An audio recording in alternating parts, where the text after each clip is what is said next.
Okay, thanks, Paul. So item 16 is our first notice of motion, and it's on behalf of Councillor Gallagher, Donnelly, Councillor Raymond Barr and Harkin to move. So I presume one of you is moving it.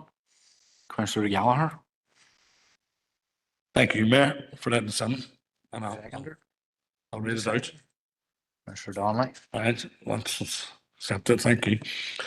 Members recognise that data centres are a major consumer of electricity that currently threatens Ireland's energy security, as well as this Council's commitment to play a part in meeting its obligations to reduce greenhouse gases emissions.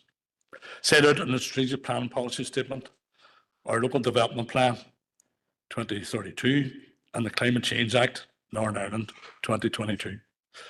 Given Ireland operates a single electricity market, this Council notes with concern the significant demand that data centres in the 26 counties now impose on the national grid, which is expected to rise dramatically over the next 5 years. Moreover, this Council is concerned about the absence of any overarching government policy or guidance on planning for data centres in the 6 counties, not conducive to monitoring and managing energy security and greenhouse gases emissions at a strategic level. Therefore, it's in the national interests of energy security and climate change. This Council writes to the Minister for Infrastructure and Economy, calling for their departments to urgently develop a coordinated strategy policy on how planning applications for data centres across all councils are to be managed and monitored for their impact on climate change, their demand on the national grid, including whether proposals that are large-scale emitters should be considered as a regional significant developments.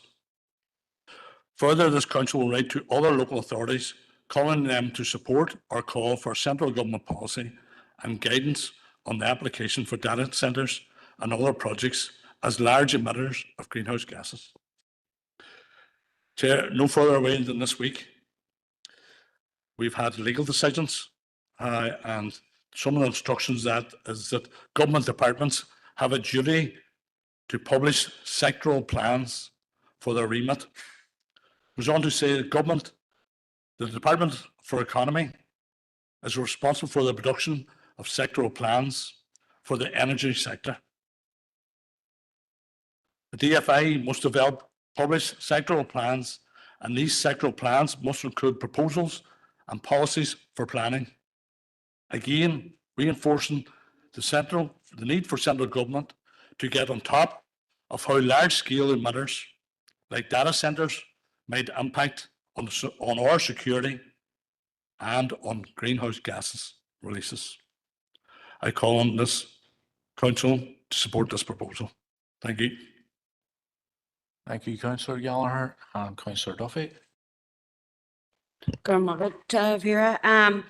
We are at a really critical juncture in Ireland's energy future. Across this entire country, people are doing their part, reducing energy use, installing solar panels, moving to electric vehicles, and they are making the transition to cleaner, more secure energy systems, and they rightly expect that their government and policymakers will show the same level of planning and responsibility. That is why the growth of data centres without proper regulation has raised serious and valid concerns. In just a few short years, data centres have gone from being a niche part of our energy landscape to being one of the most dominant players. They now account for almost 20% of Ireland's electricity demand, and that figure could rise significantly by the end of the decade. That level of growth, if left unmanaged, puts a real strain on our energy systems. But let me be clear, Sinn Féin supports innovation and technology. We welcome investment and we recognise the importance of Ireland of being a hub for global digital services, and we need to have an element of regional balance incorporated into any developments to prevent the overheating of any particular area. But this cannot come at the expense of energy security, affordability, or our climate obligations. When data centres are consuming more and more of our national supply, we have to ask some simple questions. Can our grid handle this growth sustainably? Are we prioritising essential services such as homes and businesses, especially within our rural areas? And are we ensuring that new energy users are bringing solutions, not just demands? Unfortunately, current policy has left the system under real pressure. We've already seen EirGrid pause new connections in the Dublin region because the grid is nearing capacity. That's not alarmism, that is the reality. We're seeing higher bills for households, increased reliance on gas imports, and difficulties integrating renewables at the pace that we actually need. That's why Sinn Féin has been calling for a more balanced approach, one that protects our energy resilience while still allowing for sustainable digital growth. This is not about shutting the door on investment, it's about making sure our energy systems is strong, secure and fair for everyone. We cannot build a digital economy on an energy system that is already stretched. We cannot ask families and small businesses to tighten their belts while large corporate users go unchecked. And we cannot meet our climate goals without proper planning, foresight and a clear sense of priorities. Sinn Féin will continue to advocate for a modern, sustainable and sovereign energy future, one where the benefits of progress are shared and where no community is left in the dark. I do have a small amendment, if that's okay. Teresa, I haven't sent it through because it is literally a small omission right at the very end. I would like a full stop after on applications for data centres and the remaining of that sentence omitted. And the reason for that is outlined, Councillor Gallagher has referenced the legal case this week, where we have seen the implications of climate legislation. And I just believe that that last sentence is too broad and not specific and could lead to and could be open to interpretation. So I think for us to be very clear around what we're trying to say, I would prefer that sentence to be omitted. Gurmugget. Councillor Gallagher. Sorry, you need a seconder first for that amendment. Councillor Boggs. Okay, Councillor Gallagher. Chair, this motion has been in a month, and like based on the judgment this week, I'm happy to remove that. Okay, Councillor Mooney. Thank you, Chair. Just on behalf of the SDLP, we will be supporting the motion. Interestingly, looking at this over the weekend and looking at some of the literature that's been produced in this, what I found, or hopefully I'm correct, it's that it currently understands at 89 data centres in the island of Ireland, and that is a large amount of data centres. And looking at the stats and what they produce and emit, it can, overwhelm me by looking at these figures. But interestingly, I found there was a quote here, and we've got here, just bear with me. And there was from a Dr. Paul Dean, Senior Lecturer in Clean Energy at UCC in Cork. And what he said was, quote, building a data centre in any other country in Northwest Europe will produce less climate pollution than building it in Ireland at this moment in time. So that's a stark quote from a senior lecturer and who specialises in this field, from Cork University. So I think based on that quote, when I read that and looked at the motion, very clearly struck to me and our group that we would need a policy about this, because obviously it's important that there is a policy guiding this, given the fact that there is multiple factors in play, electricity consumption and all these other matters, environmental issues. So based on that, I'd like to thank the four members for bringing the motion, and we'll be supporting it. Thank you, Chair. Thank you, Councillor Mooney. Councillor Barr. Thank you, Chair. It would appear that one of the main reasons for the judgment in the A5 case was that the DFI failed to produce evidence that the Climate Act had been complied with. So with that being the case, there are surely lessons to be learned here around the implications of how the Climate Act needs to be considered when planning applications around infrastructure projects such as data centres are submitted. The rule in the A5 case sets a precedent in relation to environmental impacts and human rights consideration, both required under the Climate Change Act. It must be demonstrated how projects would align with the region's carbon budget and the mitigation of emissions. The ruling on Monday serves as a warning. All future infrastructure budgets projects must be guided by environmental concerns. So as stated in the motion, this is why it is important that this Council writes to Ministers for Infrastructure and Economy, calling on them to urgently develop a strategy and how planning applications for data centres across all council areas are to be impacting climate change. Thank you, Chair.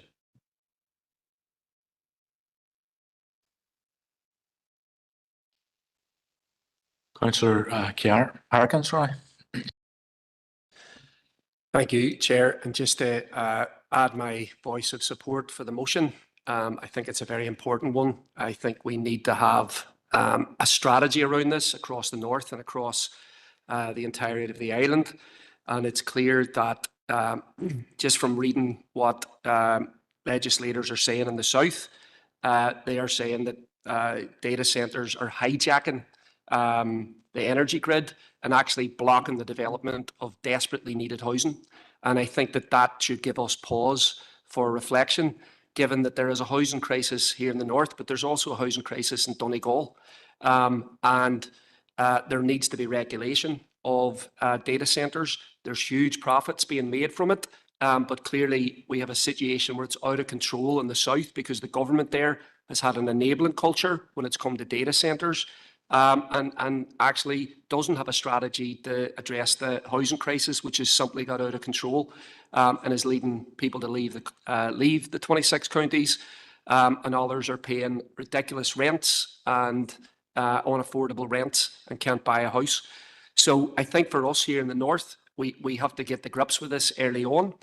We also have a housing crisis. We don't want to be in a situation where our ability to connect houses to grids is challenged because there's no policies, there's no legislation, there's no guidelines around data centres. So in addition to the impact that data centres have on being an emitter of greenhouse gases, there's a big impact on the cost of living because they are actually driving up energy costs rather than reducing them. And then, of course, the point about housing can't be lost on us, given the scale of the housing crisis that we feel here. So there really needs to be a 32-county policy when it comes to data centres. And I think that that's what this motion pushes in the direction of. So I want to welcome it and thank Councillor Gallagher, Councillor Donnelly and Councillor Barr. Okay, Councillor Harkin. Members, we do need to vote on the amendment first, but I'm sensing we're all in support. Anybody intend to vote against or abstain? No. So can we take it then that the substantive motion passes unanimously? Sorry. I'd like to abstain, please, Councillor McKee. Oh. Sorry, Councillor Gallagher, you're afforded the opportunity to sum up as well.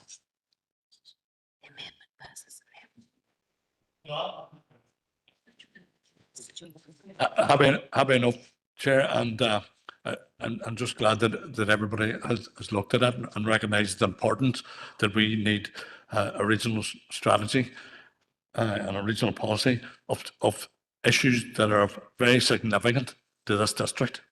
So thank you. Thank you, Councillor Gallagher. So that passes with the exception of Alderman Middleton, who abstained. So our next motion is in the name of Councillor Donnelly. Go ahead, Councillor. I'm good, Chair, and can take it the motion is read. Chair, there may be an omission that It's the seconder. about writing to the 26 county government, but can I assume that that will happen as a result of this motion? It says we call, but if it's not sufficient, then we can insert that. But if I could get clarification on that. Okay. Thank you. The 26 counties is a neutral state, and a central component of its neutrality is the triple lock. This means that its military forces can only be deployed on overseas missions that have been approved by 1, the Dublin government, 2, Leinster House, and 3, have a UN mandate. The triple lock was secured following a rejection of the Nice Treaty and was introduced to allay the fears of the people of the 26 counties that they would not be dragged into NATO wars. There has been a consistent campaign to undermine a proud Irish history of neutrality. The proposed defence armament Amendment Bill of 2025 will not modify the triple lock safeguard, it will simply remove it. At a time when the world is barreling down the road of war and Europe is planning to spend hundreds of billions of euros for the machinery of death, any ideas of diplomacy and dialogue have been thrown away. Neutrality makes warmongers uncomfortable. To satisfy the lust for war, a huge recruitment campaign for troops is currently taking place across Europe, including the 26 counties. Schools are being singled out, with young people being groomed by false and romantic narratives of warfare. In 2022, the Commission on Irish Defence Forces regarding recruitment said that proactive measures such as engaging sports clubs and voluntary bodies, including those challenged by poverty and isolation, should be targeted. This Council rejected this narrative by voting to call for a ban on armed forces targeting school children. That is the corporate position of this Council, and I and many others are proud of that. The clamour for endless wars will be paid for by austerity, robbed from pensions, health and education, and with the lives of working class kids. By default and by the back door, the 26 counties are very much embedded in NATO structures. 139 troops were in Hungary training with the European battle group at the same time as a visit from International Criminal Court fugitive Benjamin Netanyahu, accused of genocide and war crimes. This training was led by Germany, who formally backed Israel against the International Court of Justice. German European Commission President Ursula von der Leyen supported sanctions against Russia when it came to Ukraine/NATO, but when it came to Israel, she forced her support, also claiming that Europe stands with Israel, and that was up to, including and past the point of genocide against the Palestinian people. Chair, there is also questions being asked about 26 county troop involvement in Mali. If enacted, the bill will ensure that the decision to dispatch troops to future missions overseas will be by simple Leinster House majority. So no safeguard in law to prevent any future government from sending any number of troops to any conflict anywhere in the world. Future international missions to which any 26 county government can deploy troops at a whim, if this bill is enacted, would include UN, EU, NATO full combat missions. Only NATO-aligned countries are pushing for the destruction of the United Nations Charter Order, and they are in the minority globally. The attack on the triple lock has zero mandate from the public. Upwards of 2/3 of the public, including Fianna Fáil and Fine Gael voters, want to maintain the 26 counties as neutral. There is zero mandate to get rid of it by ditching the triple lock. This is a hugely anti-democratic move being pursued by the Dublin government, and it must be opposed. If not, this will eventually lead to a 32-county NATO outpost doing the bidding of the same imperialists that occupy and have oppressed Ireland for centuries. You, Councillor Donnelly. Councillor Hart. Councillor Donnelly for bringing the motion here today. Sinn Féin are happy to endorse it. The people of Ireland cherish our neutrality. We value it deeply as part of who we are as a people. It's hardwired into our history, hardwired into our struggle against colonisation and oppression, our struggle for the freedom of our nation. Neutrality is how Ireland has built a strong, respected and honourable reputation in the world as a defender of peace, human rights and international justice. Sinn Féin are strongly of the opinion that Ireland's position of neutrality is one of our greatest strengths as a nation on the world stage. It is a shared value that binds us together, that looks out into the world and seeks not war, but peace. With ongoing attempts to undermine neutrality at a time when some within the European Union are intensifying a dangerous militarisation agenda, it is vital that we examine the facts and understand the strengths of Ireland's long-standing position, cognizant of the fact that it has the overwhelming support of the public. Irish neutrality and having an independent foreign policy is a strength. It is valued and supported by the Irish people. On the international stage, neutrality has underpinned our contribution to peacekeeping and diplomacy. Sinn Féin are very proud of the Irish Defence Forces and on the role they fulfil as part of the peacekeeping duties. Many members are from this very city, from Strabane, the town I live in, and right across the district and the north. To envisage these members being put in harm's way on the whim of European militarisation should send a shiver down everyone's spine. The triple lock neutrality protection is a core component of Ireland's independent foreign policy and is enshrined in national declarations to the Irish people by governments in advance of multiple European referendums. Time, councillor. If the government wants to remove this protection, it should put it to the people in a referendum, and I have no doubt it will be comprehensively rejected. Gurmeva. Councillor Hart. Any other councillor indicated? Councillor Harkin. Thank you, Chair, and thank you to Councillor Donnelly for bringing this very important motion. And this motion is aligned with a campaign that's happening right now, right across Ireland, to make the case to defend neutrality in the 26 counties.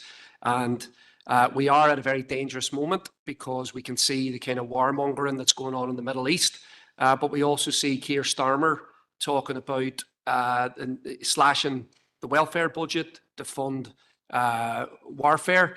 We see, members of the British government talking about the need for conscription. Talking about the likelihood of a war taking place in Britain in the near future. So politicians are trying to get us and the population used to the idea that there is going to be increased militarism. And as always, it'll be working class people that do the fighting and the dying, while elites benefit from war and use working class people as cannon fodder. So I think that's why the campaign to defend neutrality in the South is very important. There was recent discussion in the Dáil about this very issue, and a question was put to a minister who was defending the proposed changes that the Fianna Fáil and Fine Gael seem to want to introduce. And if those changes were made to the triple lock, it meant that Irish soldiers could have been sent to fight in the war in Iraq, or could have been sent there as part of a military effort. So that's the danger that we face. And that's why I think it's very important that we fight to defend neutrality and challenge the Dáil government. As others have said, look, the European Union is massively ramping up its spending on military. It does want to develop a European army. It wants the Irish government and the Irish people to be part of that. And I think that this is something we have to push back and reject. Thank you, Chair.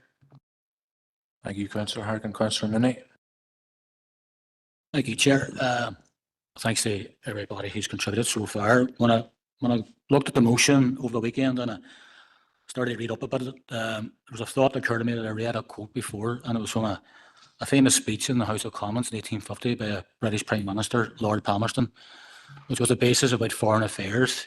And what it basically was, the paraphrase was, it just occurred to me, was that we have no friends, we have no enemies, we only have our interests. And this basis is Ireland's interest since the evolution of the Irish state has been a policy of neutrality. Ireland's a small state, like a lot of small states over the years. They've been bound up in conflicts by bigger powers. We saw the First World War and the Second World War and what that does to small countries like Belgium and the Baltic states, and how they get wrapped up in the affairs of bigger states. And that speech, which was pretty much by reports, was a very boring speech, but that comment came out on it. And to me, that reflects the evolution of the policy of neutrality in Ireland since partition and since the evolution of the Irish state, that Ireland's interest should be to remain neutral. It's very much we should be holding fast on the idea of the triple lock. Triple lock is very important because it gives assurances to the citizens of the country that their government will not welcome them into an offensive war, rather than being what they are now, simply a defensive nation. And also the fact is that they have a proud history since the evolution of the state, since at least 1958 in peacekeeping. Irish Defence Forces are a model for Irish peacekeeping, or for peacekeeping throughout the world. And that's what they do. They go on and intervene, try to keep the peace in all conflicts. And the SDLP, myself and the SDLP, do not see any benefit in that change. It will not be in Ireland's interests. And on that basis, we'll be supporting the motion. Thank you, Chair. Thank you, councillor Mooney. Members, can I ask, is there anybody that tends to vote against or abstain? Councillor Alderman Hussey? Abstain or Just stating that I'll be voting against. voting against? I wasn't aware that Derry had moved into County Donegal. Alderman Middleton? Abstaining. So, Mayor, so that, Mayor, sorry, I think councillor Kerrigan wrote online as well. Councillor Kerrigan wrote online just now. yeah. Yeah, so with the exception of Ulster Unionist who's against and DUP, two DUP reps here are abstaining, and we have councillor Kerrigan online. He's been online for quite a while as well, so just to mark him present. So members, that then passes. I'll afford councillor Donnelly the opportunity to sum up. For my good chair. Look, it's been mentioned by two previous speakers about Iraq.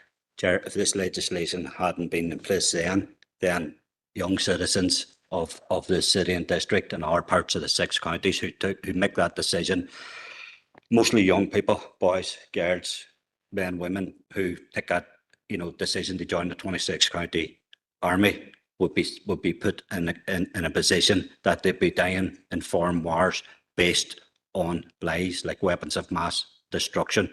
So I think this is a very important campaign in the 26 counties at a time when there's a massive drive by media, by scaremongering about who our enemies are, but it's all designed for control and expansion, and they make money for arms industries. I'd like to thank the support that I've got here today. Okay, members, so that takes us on now to item 17, which is the ceiling list. Needs proposed and seconded. Councillor Duffy and Councillor Boggs. Members, open for information is items 18, 19, and then item 20 is any other relevant business. Councillor Riley. Yep, thanks, Mayor, for bringing me in. Just in relation to the responses to motions, the first item there, there's 2 letters in relation to the dentistry motion. I think it was Councillor Harkin tabled that some months ago. I'm just conscious that the letter from the Public Health Agency indicated that Tracy McCraig from the SPPG would be replying. I don't see a reply from her yet, but it might be useful just to chase that up. And I suppose in tandem with chasing it up, the Minister's response gives a hyperlink on page 172 for people to click in and see where access to the dental access scheme is. And it gives a geographical breakdown by trust area. In the Western Trust, there are only 4 locations for vulnerable people to attend. 3 of them are in Limavady. 1 is within our council district in Strabane. But I do think that if we are following up with Tracy McCraig in the SPPG, I think we should be looking at having provision available in this city, and certainly from a Western Trust point of view, having provision in the Strabane area and in the Limavady area and not having any provision in the southern sector of the Western Trust and in a city of this size, I think needs to be addressed. Thanks, Mayor. Thank you, Councillor Riley. As any member indicated there wants to address the same issue? Councillor Harkin. Thank you, Chair, and thank you, Councillor Riley, for mentioning this, because the headline, people would have seen it in Tuesday's Derry Journal, was quite alarming, and 2 of the things in that I just wanted to read out in case anyone had missed it. It said that according to the new report by the General Dental Statistics for the North, that Derry is among the lowest levels of lowest levels of dental coverage across the North. And the second one that jumped out was that we have the highest rate of dental extractions, filings, and crowns for children and adults across the North. And we're number 1 for tooth decay. So the urgency for us to get a kind of idea of what is being planned to address this, I think, is critical, and that's why I think chasing up that letter from the person responsible for the Western Trust's dental plan is very, very important. A lot of people don't really know how our dental system works because it's chaotic at the moment, and I know that there's been some money being put into it, but that falls far short of addressing the problem. So I think thanks to Councillor Riley for mentioning that. Thank you, councillor. The same issue, councillor Hutton, is it? Yeah, go ahead. It's just to mention, if we are writing to the Minister again, there was a working group set up as part of the Love Better initiative in relation to the dental care and how it would be tackled from cradle to grave. So if that could possibly be quoted, and if there's any update from the Minister in relation to that working group that is currently taking place.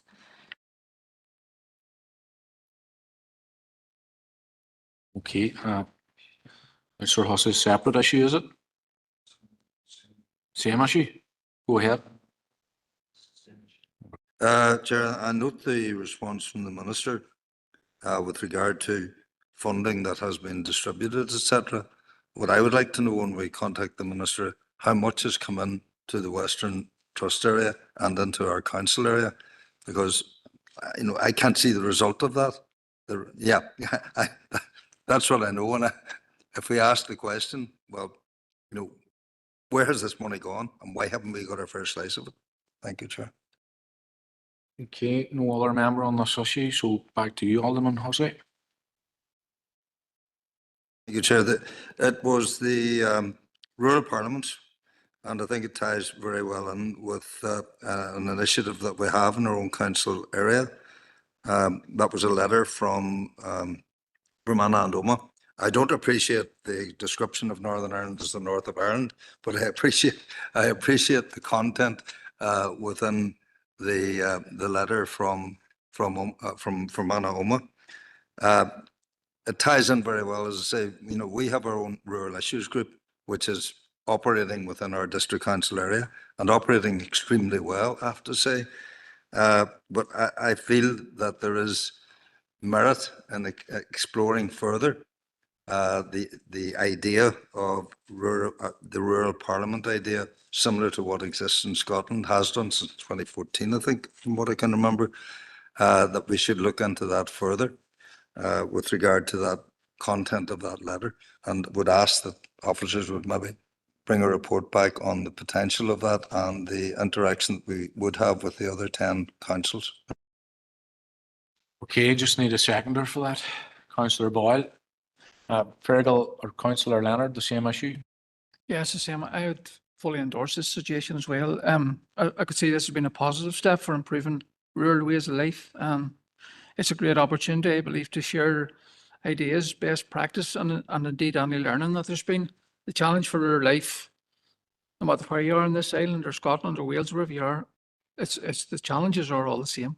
And Alderman Hussey mentioned there, well, because there's money could be involved in outlaying this, to welcome a paperback, maybe in liaison with the other councils with what the objectives and measurable outcomes, maybe policy synergy, academic collaboration, changing demographics, whatever, but very much in support of this. What am I about? Okay, so officers will bring back a report to the relevant committee on that. So members, any other relevant business? No? Bring the meeting to a close, so thank you for your attendance. Thank you.